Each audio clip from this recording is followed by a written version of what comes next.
Barista competition legend Pete Williams, Ricardo, the varietal creator, delicious coffee from Nicaragua. Jam-packed this week. My name is Steve Layton, and I travel the world finding amazing and delicious coffee for you to drink at home. Some make coffee difficult to understand and complicated, but here it's my job to make it easy and fun and tell you what's in my mug. So my relationship with Finca Limoncillo began back in 2007. Back then we were buying lots of lots from Cup of Excellence and cup this coffee as part of a lot, and it was one I just had to get. It was only after the auction that I found out that it was actually owned by the only family in Nicaragua who I knew and were friends, and definitely the only people I knew from the country. The following year I visited the farm with our importers who were based in the UK and spent the whole trip begging them to bring this coffee in.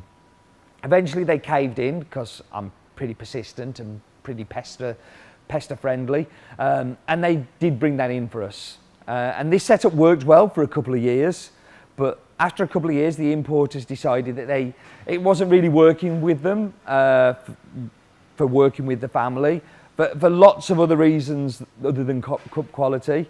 And this led to some frantic phone calls that I had to try and get the money together to be able to buy, not about a payment I was expecting to pay, but like 12 months coffee up front, which is a lot of money for somebody to have to pull together when, I mean, we're a small company now, but we were even smaller then. There's been many, many obstacles in getting this coffee to us, getting the deal done every time, but every time we managed to pull it off, we managed to kind of do something that is able for us to get the coffee here, and hence us working with them for 10 years this year. The upside of this is we work with Finca Limoncillo directly now, but we also get a chance to play with varietals and play with their different farms, which is something that, you know, we're very happy with. And this is one of those great coffees that has come from that, is that we wouldn't have been able to get this varietal were it not for buying more directly. So let's talk about Limoncillo. Limoncillo is located in Matagalpa and is 171 hectares, which is huge.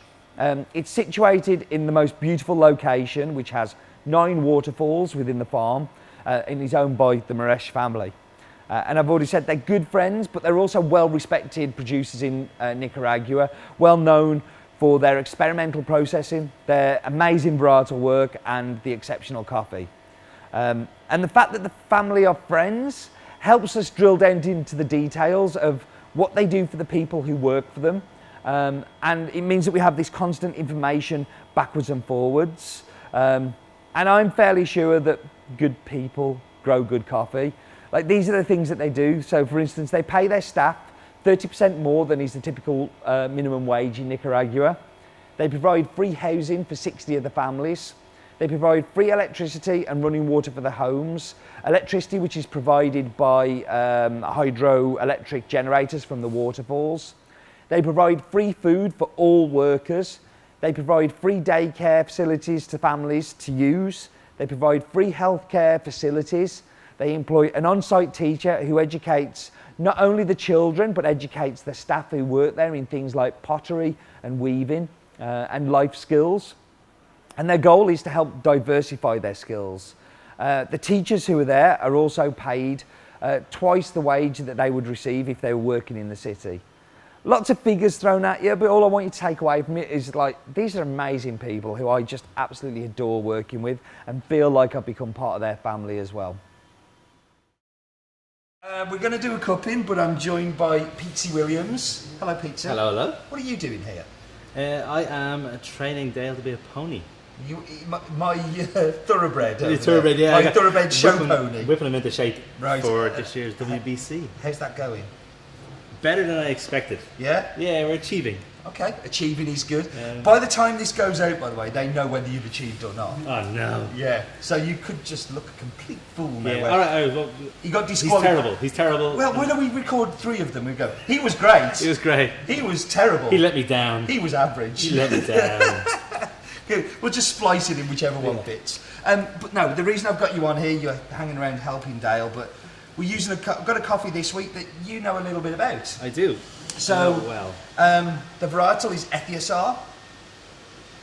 which is a big mix. Oh, what's in there? So I can't even remember. Can't remember. So the reason that Peachy knows this coffee is you used it in 2014 in the World Barista Championship semi-finals. Up to the semi-finals and all through that. And then we don't need to edit this. You were terrible. I was terrible. You weren't terrible. It was a great Top performance. 10. Top 10 in the world. Top 10 in the world. I never say semis anymore. It's now top 10. Okay. Yeah, so I use this and like... So it's a varietal that's spliced together. We're going to find out more about what it's spliced with afterwards, but this is spliced together with different coffees to have a high yield. High yield, pest resistant, and taste good. So there's like 3 different things in here, roughly. Yeah. A few different mixes when it goes back and forth. It's a pretty brave move to take something like this to a WBC. Why did you take it? Why I took this one is that like it's more than just a tasty coffee.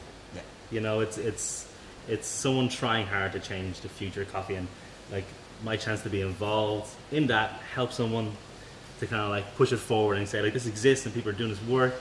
And, like it completely stood out, not only for like how it tasted, but like the story it tells. And at the time, it was the first production lot ever of this Ethiosar, so that was about that was 3 years ago. Yep. So over 3 years. Now we're starting to see more and more of it come through. This one is a pulp natural. You use the washed. So should we taste it? Yeah. Do you want the Dale Harris spoon? Oh, yeah. I got that out especially for you. Wow. You can pretend to be Dale. So, so cupping, 12 grams of coffee, 180 ml of water, 4 minutes, break the crust, clean it off, did all that before you came in because I didn't think that was very good for them to watch. And then a little bit on the spoon and taste. Now why do we taste like this? Well, it's transparent, it's not letting the brewing method do anything, and it's consistent, so you're getting a consistent taste with cupping. So what are you thinking? I think it's definitely cleaner than it has been, like more pronounced flavors. Yep. Like when it was the Pulp Natural before, it was the big kind of like big sweetness and like all the big sugars, and now it's... I think there is still some of that sweetness in there. I think it's very like caramelised brown sugar kind of sweetness. But now you have like an appley kind of freshness coming in. Very much. And that acidity is really good with it. So why are we slurping? We want to cover the tongue with as much liquid as we can. By covering the tongue, we get all of the flavours over there. So yeah, it's a lot. It's for me. It's nice to see like every year it getting better and better, because like first year production was like we don't know what it's gonna be like, you know, and then it's like next year to get better at it, to get to know it, and it's good to see and I them. think that comes with yield. Is they've got more to play with the processing. And also they're not as nervous of pushing the boundaries, because if they have to throw some away, they can throw some away, and yet exactly that, they get to know it. It's like the more you pull a coffee, the more you understand how to get the best out of it. It's definitely better than I had it. Yeah. Like it's especially with the Pulp Naturals. When I did both of them, I was like, the wash was much better. Yes. But now it's like the Pulp Natural I think is really cleaner, really improved. Brighter, it has more acidity. Yeah.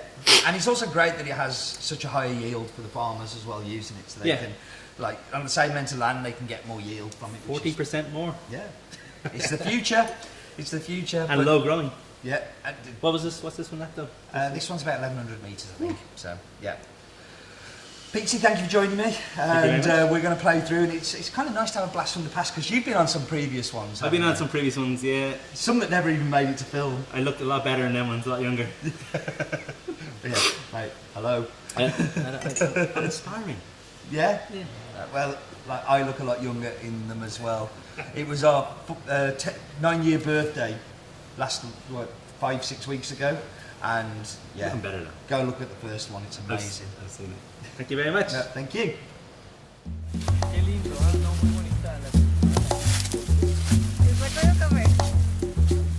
So you know me as Farmer Steve, I know so much about varietals and coffee, but like I'm being a bit lazy today. So why don't I let the man who came up with this unusual varietal tell you all about it. Cue Ricardo. And so my uncle and I started reproducing it more. We have small amount of plantations with this because we only started from 2009. Yeah. And remember, it takes 2 years for give you a seed. So from 2013, last year I started planting more coffee of that, and I'm doing my farm completely on this variety. So you say you saw a mutation on the farm. What variety was that mutation from? Yes, that was from Ethiopia, and some Sarchimor that has a little bit of Katimor, and then we crossed it back to be a Sarchi to take away the Katimor. So it's got a very small amount of Katimor. I would say maybe 8, 9, 10%. And that's what gives us the resistant to Roya in high production. Okay. So we're very excited. That's the Pacamara Amarillo. It started that way also. The Javanica started the same way too. Yeah. So we see a particular tree that we really like, and we see all the benefits that it has, the production, resistant, and obviously the cup, and then we get it from there. And what kind of yield are you getting per manzana? We're getting 60, 65, up to 70 quintales per manzana. Wow, I mean that's super high, where you would expect it to be around about 30 to 40. Would that be a normal kind of yield? It would be a normal, yes. Yeah. And with less plants per area. We put 2,800 plants in a manzana, which with Caturra you do up to 4,000 plants. So you have to fertilize more plants. Yes. To get those yields. With 2,900 plants, it's less fertilizer and better yields. Because you can see the bandolas, they're very long. This was planted, I think it was 2010. So it's only a 3 years old tree. See? So we're excited about it, and we're planting that in an altitude anything from 1,000 meters to 800 meters. Wow. And that's when we get more affected by the Roya at that area. Sure, the higher the temperatures, it seems to be that's affecting the rust a lot more, isn't it? And obviously lower is warmer. Yeah. And then we do from 1,000 meters higher, we do more exotic varieties like Java, Catoy Amarillo, Catoy Rojo, Pacamara Amarillo, and those other varieties. And obviously I've only cupped I think it was two cups of these yesterday, and they cupped amazing. What is the general consensus of opinion on the cup profile of this varietal? It starts in the farm. We start controlling the quality at the farm. Try to pick it as the red possible, the mature possible, and we do some selecting before we dispulp it. Right. So we take the bad out. Yeah. It takes us more labor to do it, but it's worth it at the end. Fantastic. Yeah. So I couldn't let you go, Pete, because it's just such a good opportunity for you to make the coffee instead of me, and I normally screw it up. So I'm going to ask you to pull us some shots of this coffee, and we can taste it together, which I thought would be fun. It'd be fun. So It's been 3 years. it's been 3 years. I'm sure you remember though, don't you?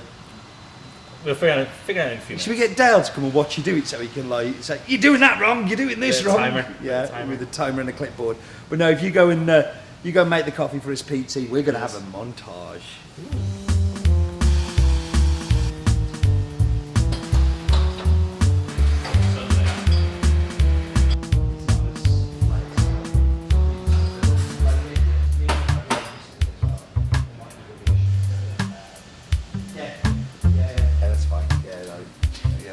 We've actually had shots before. Okay, fantastic. Some drinks to try. Which one do you want to start with? Let's go with espresso. Espresso. Okay.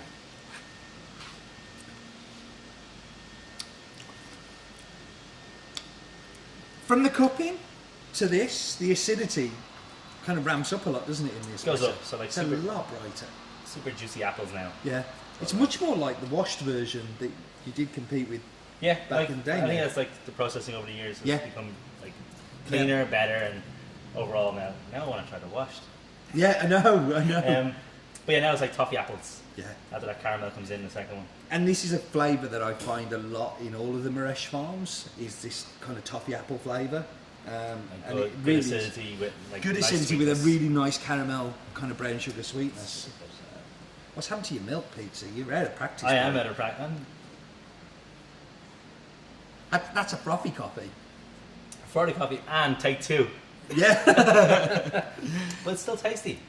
Like that was a tasty cup of coffee. Yeah, no, it is. I mean, the acidity and the sweetness kind of combine with that milk and just kind of pair up together. I mean, I think Yeah, I think that's the best that the Pulp Natural has definitely tasted over the years that we've, like the 3 years we've been having it.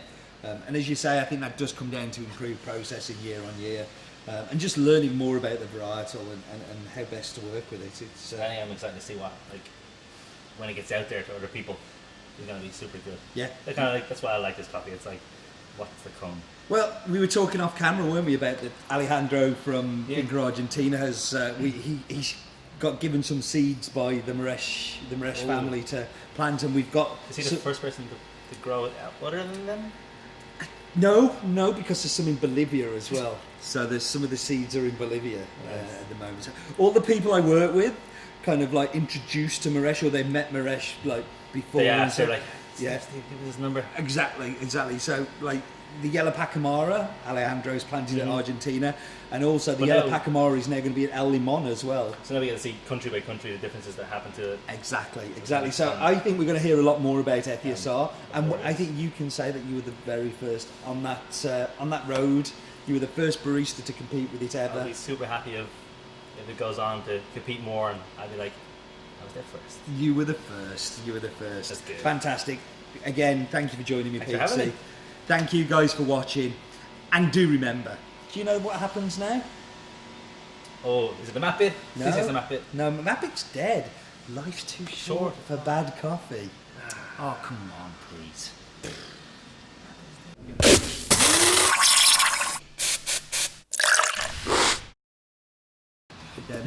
Mapic's been dead for 20 weeks. 20 weeks. Yes.